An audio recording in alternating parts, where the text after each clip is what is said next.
Good afternoon on what is a bright, warm and breezy day. It's Tuesday 10th of May. I have a nice hot cup of tea.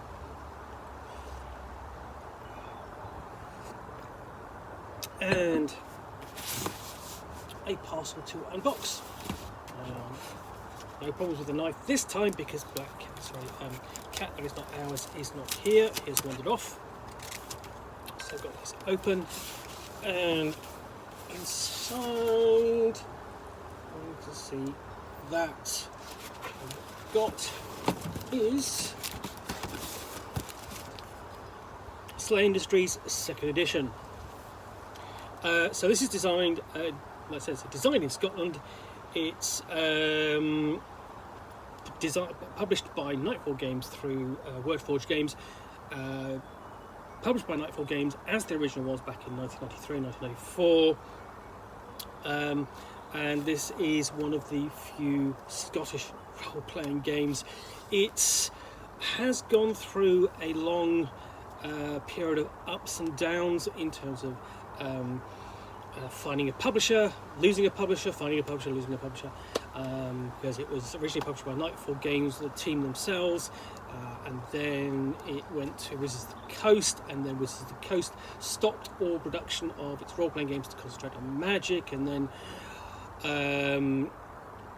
Hogshead Publishing picked it up in the very late 90s, and then it was really kind of out of print for most of the noughties and the tweenies until essentially the team returned with the very good Cannibal Sector supplement, which is almost a complete role-playing game and setting in itself, completely outside the key setting for SLA Industries, which is Mort City, and you could just play through there with all the material that the writers presented in there, not least of which was a Colin, and just so much material. Anyway, so SLA Industries, classic, sci-fi punk horror role-playing game from the early 90s. In which essentially, in the world of progress, the corporation's SLA industry rules all, employing operatives to enforce, extend and maintain their power base. SLA controls a multitude of worlds, industrial franchise and resource, with Planet Mort as at its core. As operatives execute the company's will, new threats emerge through the cracks of the city walls, turning downtown into a battleground. The newly arrived Nephron signals a shift in the balance of the universe as the scholarly species joins the ranks of SLA Industries, sending their brightest to train as operatives to serve alongside Ebonites, Shaktars, Wraithen and humans. You, the SLA operative, are fighting for fame and fortune against the backdrop of crumbling reality. Operatives feed the always-on televisions with a gaudy media of wall-to-wall death and dismemberment. Operatives' life is all about climbing the corporate ladder and earning sponsorship deals and notoriety along the way. Dream entities claw at the fabric of reality, dredging up nightmares, while elsewhere the Xi'an blood cult rises, corrupting the disenfranchised masses of Mort to its cause and unleashing the horrors from White Earth into the unsuspecting world. As SLA Industries battles to reclaim the cannibal sectors outside, operatives are forced to deal with problems within the city walls more so than ever before, and below the deep construct awakens. Guns kill, but so does the truth. SLA Industries 2nd edition is a tabletop role-playing game that uses Nightfall's S5S rule system and is recommended for 2 or more mature gamers, because this is a game of in which you the primary area where you are gaming is downtown, which is underneath and sort of beyond the massive metropolis which is Mort City, where criminals, serial killers, cults, infiltrators, terrorists, freedom fighters and worse all operate under the noses of SLA Industries, and that's part of the job, part of the role of the SLA Industries operative. Is it SLA op or SLOP? Is to go in and deal with them, but they lurk there. And all of this essentially, when you go out, you pick up a blueprint news file, which is a task. You'll get paid for it if you complete it, and you go out hoping to not only just complete it, but get captured on camera and make your name. And making your name gets you sponsorship, and that gets you that gets you better equipment. That gets you income above the files you create. And as you ascend the ladder, you will gain more and more notoriety and, more important, and secretive missions. So let's find out what's in here.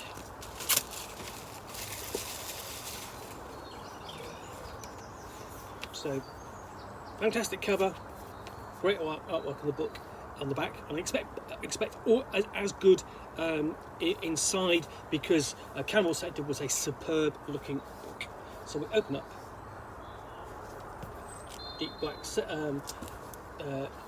pages, if we get to the contents page, and then we have explanation of the core terminology, difference between the World of Progress, what the World of Progress is, who Mr. Slayer is, who the Great Enemy is, and what Mort is. And then we have a discussion of the opposition. And this is really well presented, just simple, upfront information, plus really fantastically illustrated by the illustration team for this. Let's have a look. It's got quite a long list of artists led by Dave Allsop, but there's so many good artists in this that this version of the rules, this edition of the rules, brings them alive in terms of the artwork more than the original did. The original is interesting, but it's all black and white. Here, it's brought to full life and colour.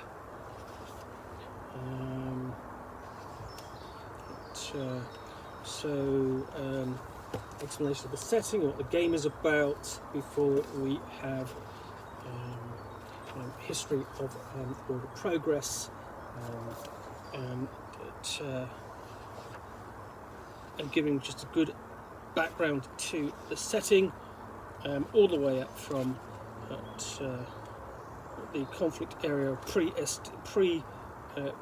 the current era, and into sort of like the first 1,000 or so years of the construction of SLA Industries and Mort City and so on, and the growth of the World of Progress. So quite a lengthy history, full of detail, and obviously that the game master can mine potentially for scenarios. This is quite a lengthy history, coming all the way up to say 900 or so, basically the year sort of 915, which is the current year, and then we have an actual proper explanation of the World of Progress. So dealing with Planet Mort itself, and then we've got a Mort City map from top to bottom, and sort of like an overview. So cross section and overview there. We have actual map of the planet, and then we have colour detail. And I mean, say colour detail, stuff that you could actually use in game on your description, which is a notable nightclub.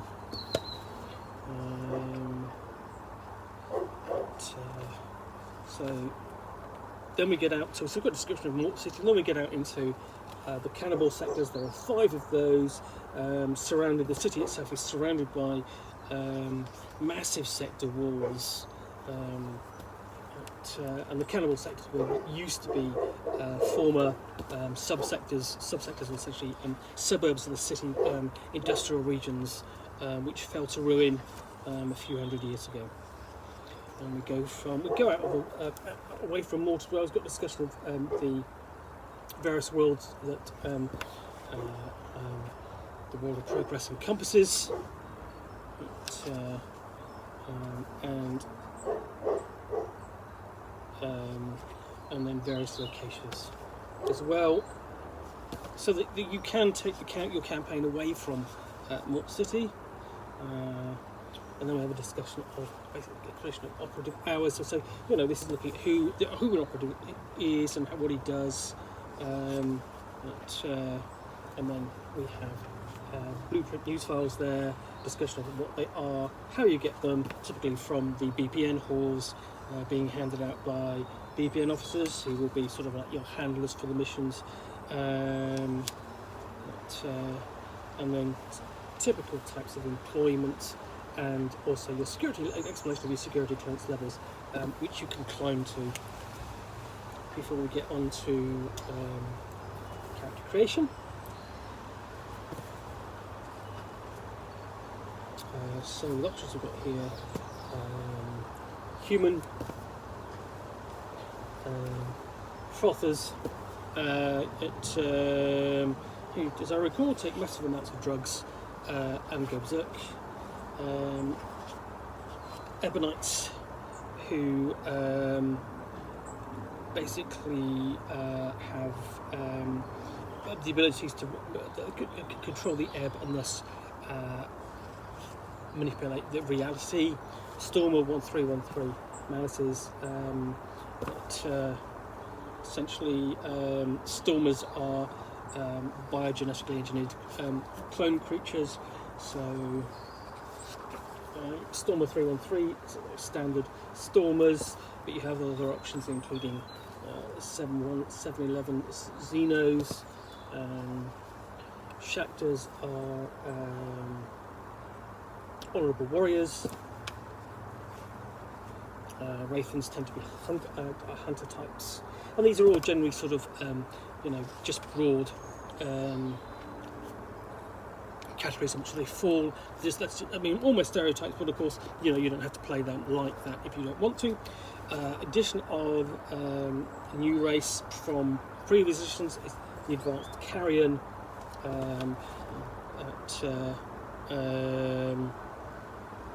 Essentially, carrion were regarded as vermin, but the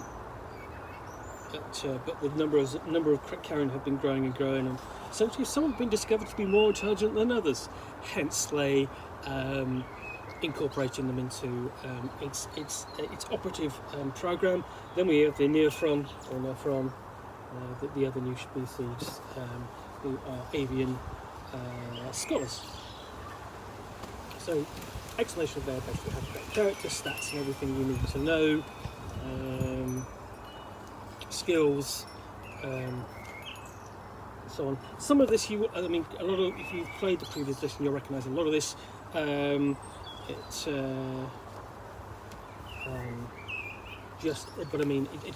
written for the new, what's it called?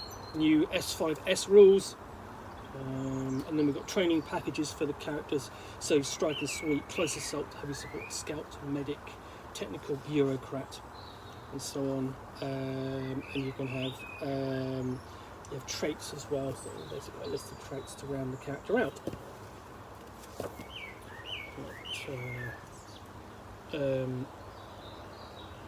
So yeah, advantages and disadvantages you can have. Rules and mechanics. So let's have a look at this.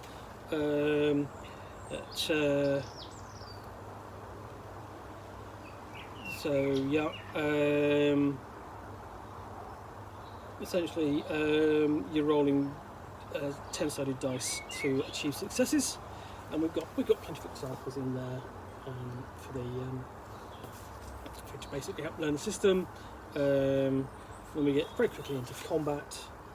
Combat forms quite an important part of the game and so on, because you are facing monsters, serial killers,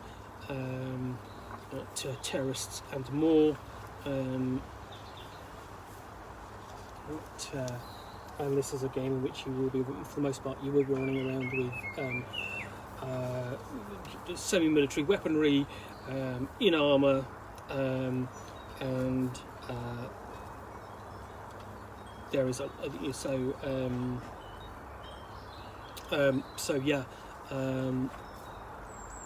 it is, you know, and also the thing is the other function your armor has is sort of like, you know, your weapons are they can be from sponsors, but then you can put patches on them and stuff like that to gain sponsorship from other companies and so on, soft companies essentially, who work under SLA Industries aegis, or operate under them. Then we've got a discussion of the air, with the strange reality manipulating power used by the Urbanites. We list their disciplines and various abilities they can use. So quite a lot. So you've got things like, you know, telekinesis, communicate, enhance, heal. Reality folding is essentially just sort of like teleporting, senses, thermal, so on. There's basically a little bit of colour fiction in there as well. Give you a sort of like a feel for the world as you read through the book, and that's quite lengthy. Then we've got hardware. So here's the images of the types of hardware you'll be building. So you might have DPB gash fist or a gash chain axe there, and these all have names. You know, like basically DPB flick scythe, and the great thing about this is that it's giving you an idea of essentially the equipment you can have, what it looks like. For example, the ITB mutilator fist. There we go. Which essentially a powered gauntlet that delivers a devastating amount of damage to both target and armour, and essentially it slides over and totally replaces the gauntlet of an armour suit, allowing the user to use the weapon as a regular glove. Yeah, so the great thing about this, okay, is that all the weapons in here are illustrated. And that was a bit of an issue with previous iterations of SLA Industries, and essentially that they weren't always illustrated. You didn't always have an idea what they looked like. And in a game where you do have this essentially commercialization of these weapons, and that's an important aspect of the game, that felt sort of like a deficit. But they're here. And here's another thing: is we've got the section here on the start of all the guns, and we've got a section on the bullet attacks. Yes, bullets are taxed in the world of SLA Industries, because essentially ratings point towards the use of melee weapons. Makes combats last longer, for example. Okay, yeah, cooperatives get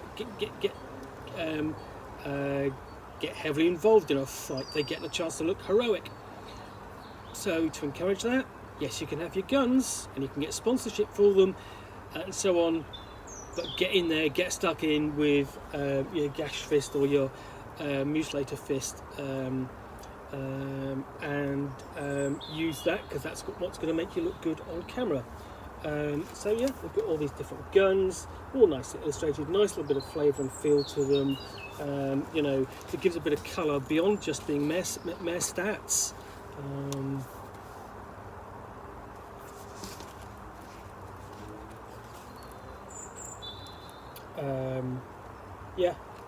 So yeah, I mean, this is a game I've been a fan of since it came out in the early 90s, and sort of getting the chance to meet the team behind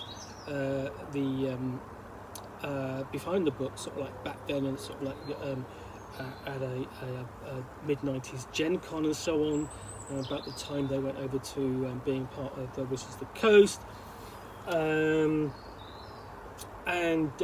You know, so it's sort of like been part of sort of like my gaming for quite a long time.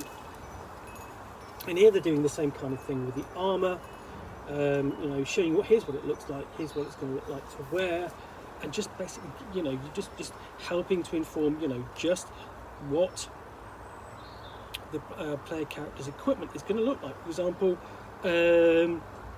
the Booper Kazdis. There we go. Didn't have to illustrate that at all, but that's what a combat injector for various. Basically, it's a compressed air syringe and drug injection system. Simple injector designed for rapid application of combat drugs. And didn't have to do that, but including an illustration, but they did, and it's great. You know, it really does give a bit more flavour and feel. You know, even right down to things like the SLA Clippo lighter. It's all about the verisimilitude with this artwork. And then we've got a list of the drugs the song player characters can take. We've got science friction equipment for the abuser, including swords and flintlocks.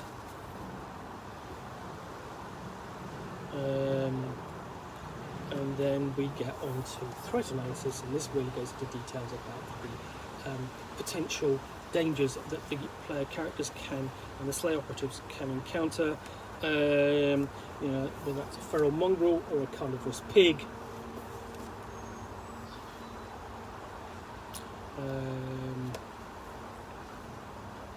An actual, you know, a carrion, potentially not so advanced as the player character carrions, but nevertheless.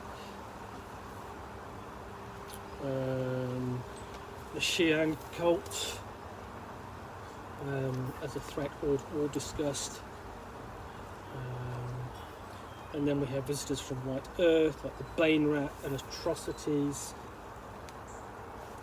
All nicely, cleanly presented with really superb illustrations.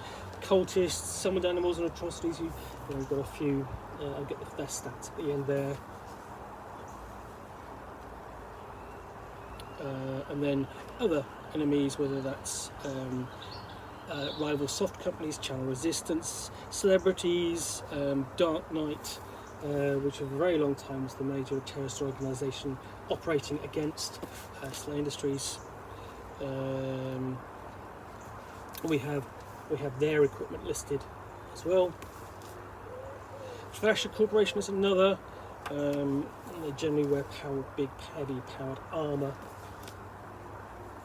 And their background, and same again. Tech uses drones, which is very modern and feels sort of like almost up to date. And then we get out to sector threats. I mean, this is sort of like a continuation, well, it's essentially the stuff that sort of like was in the cannibal sectors, like scavs, basically combing the regions for equipment. And then we have dream creatures as well.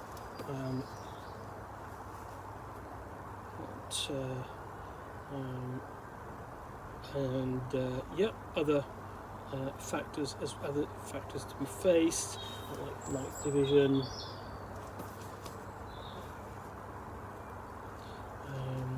And then threats from downtown, like Manchines, gangers, props. Essentially, throughout Mort City, you find people willing to lend their services for cash in the violence business, which is props.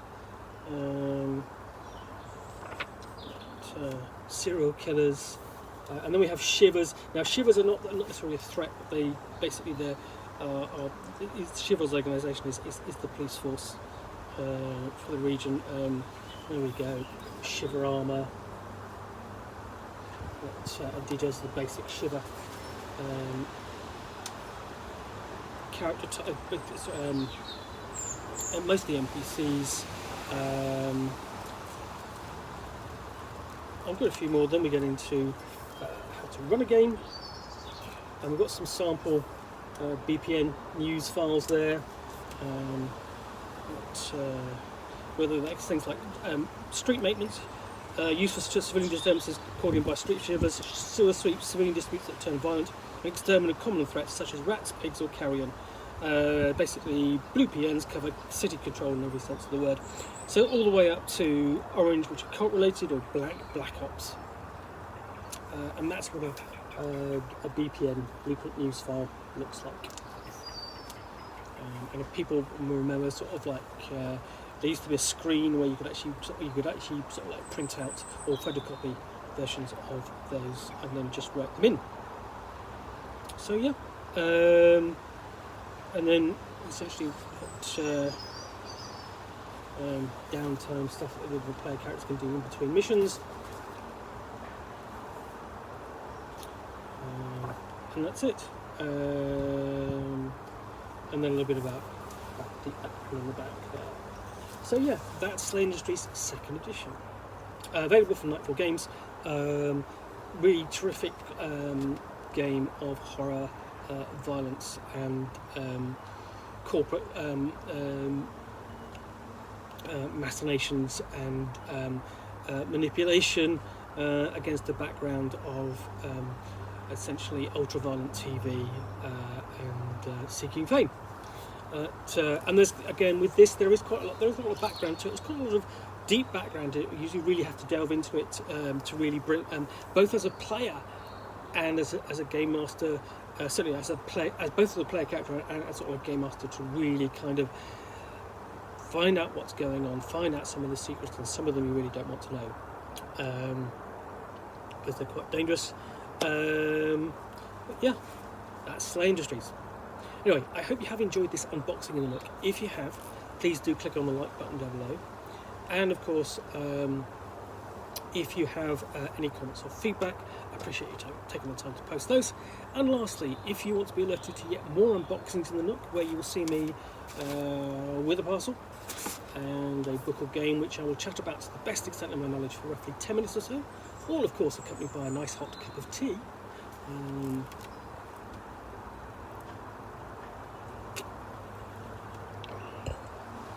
Then please do hit that subscribe button.